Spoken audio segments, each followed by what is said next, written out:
Genshin Impact, a game first released in 2020 that far exceeded anyone's expectations in regards to popularity. A game with a continually expanding open world and hundreds of quests to be completed. A game with a huge number of playable characters, each having their own lore, personality, and unique skills. A game that you could play casually, but that also offers the opportunity to min-max to your heart's content. A game with its own built-in TCG, frequent events, and regular updates. But that's just it. Genshin Impact is just a game. Our favorite characters, our least favorite characters, they're just pixels on a screen. With the help of story writers, voice actors, and voice actresses, these characters are brought to life, but only within the game. Maybe Eula is your favorite because you like her playstyle, but you don't like Raiden because you found the Inazuma story to be boring. Perhaps you dislike Mika as a character because he has a goofy hairstyle, but you really like Toma's personality, so you tend to play him a lot. All of that is completely fine because that's your opinion and you have the right to feel however you want about these pixelated people. Play with whatever characters you want and don't build up the characters you dislike for any reason. But your opinion is just that. It is your opinion, and not everyone shares in that. If everyone had the same opinion for everything, the game would only need 8 characters. With that, all content could be cleared and no new characters would ever need to be added, since those 8 characters would mutually be everyone's favorites. The point of there being so many characters and so many different types of content, not just in Genshin, but in any game, is so that there's always something for everyone. The goal is not to make every single aspect appeal to every single player. That's just not possible. Here's the thing though, if you ever find yourself not enjoying Genshin Impact or the developmental decisions behind the game, there's a very simple solution.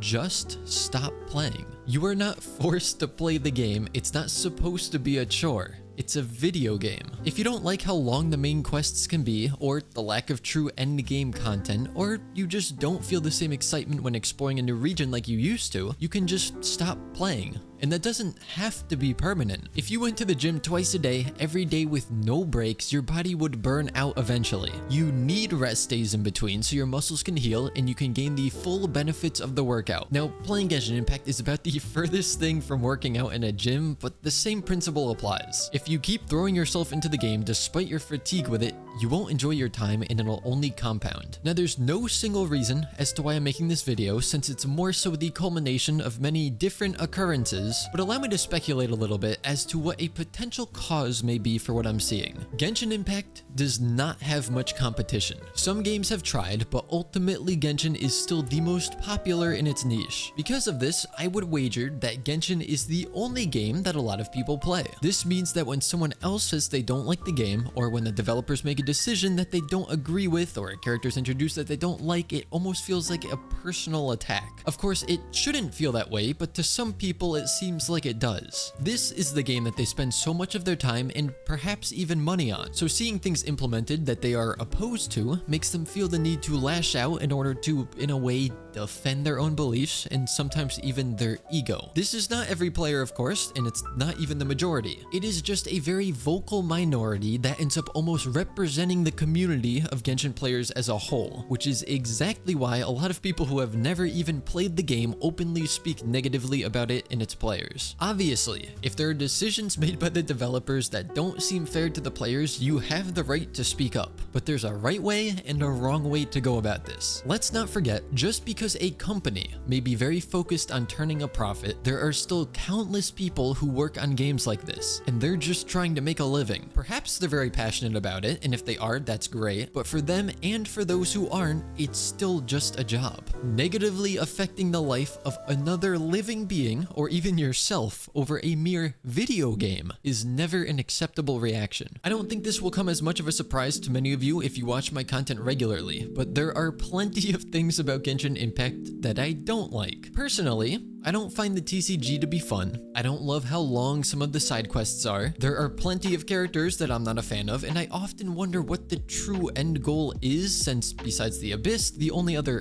end game content, so to speak, is seeing how the main story pans out over time. But that's completely fine. I don't need to love every part of the game. I can just not play the parts I don't like and focus on what I do find fun. Then when I don't have the urge to play anymore, I simply log out. I have mainly 3 accounts that I play on for YouTube content, and there are some days where I just don't feel like playing the game, so I don't. Additionally, there are some characters that I don't personally like the design or kit of, so I just don't pull for them, or I don't build them. Sometimes I skip characters I wouldn't mind having so that I can ensure I get a character that would definitely help my account down the line. It doesn't mean I don't like the character, I'm just doing what I feel is best for my account. I'm sure most people are the same. You are free to play or not play as much as you want. You can pull or save on any banner, and you can build your characters however you want because it's just a game. But something to keep in mind is that if you do decide to quit, or you do decide to pull for a specific character, or skip a banner, or go super tryhard in the Spiral Abyss and min-max everything as much as possible, that is your decision and nobody else's. Therefore, that choice only applies to you. Someone else may choose to keep playing, or they may choose to skip the character you pulled for and main the character that you skipped. Maybe they have never even entered the Spiral Abyss and don't care to farm a single decent artifact set. That is their choice. At the end of the day, you shouldn't care about how they play the game, and they shouldn't care about how you play the game. All right, I'm gonna hit you all with the truth. I'm gonna splash some cold water on you, so be prepared. Let's say your favorite character in the whole game is Chung Yoon, okay?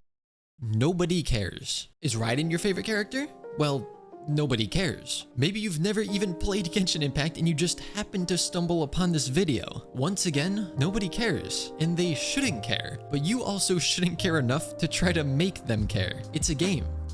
It's just a game. It's pixels on a screen. Nobody has to play the game the same way as any other person, and nobody should ever try to make others play the game in the same way that they do. You are free to talk with other people and explain why you enjoy a specific character or a type of content yet dislike another, but that does not mean that they need to agree with you. Genshin Impact is by no means a perfect game, but at this point, I feel that the most imperfect part of Genshin is the player base. Of course, this isn't the entire player base, but I think that goes without saying. A lot of people lately have been stating how they're burnt out from the game for one reason or another. I've felt that myself a little bit, but not necessarily due to just the gameplay. I feel that the image of the Genshin player base keeps becoming more and more negative. It's kind of like being in a friend group in high school, but then some of your friends start bullying other students. You'll probably want to leave that friend group and go find new friends, because otherwise you'll be associated with them in their actions. I just want to play and make content for a silly little gacha game. I know I complain a lot sometimes, but that's not the fault of Genshin. That's something that stems from the environment I'm in, and I'm trying to slowly change that, but that's besides the point. Video games do not dictate our lives, and we should never let them. They're meant to be a way to have fun and unwind. I'm almost positive that everything I've said here is common sense to most of you, but I still felt the desire to make a video talking about this since I do believe it's important. So down in the comments, to start spreading some positivity rather than negativity, just tell me a super memorable moment from any video game that you have. For me, I remember finally beating Cynthia in Pokemon Diamond many years ago. Almost my whole team was level 40 except for my level 70 plus Empoleon, and taking down her Milotic alone took forever. But after many failed attempts, I was able to beat her and become the champion for the first time in any Pokemon game while on vacation with family in South Carolina. I remember literally nothing else about that trip. Video games are meant to create a fun experience for us and perhaps even bring people and communities together. But at the end of the day, they're just games, and Genshin Impact is no exception. But that's it from me. I'm not going to take up any more of your time. This is just some stuff I wanted to talk about, so I talked about it, and yeah, there we go. So with that being said, just be nice to each other, and I hope you have a good day.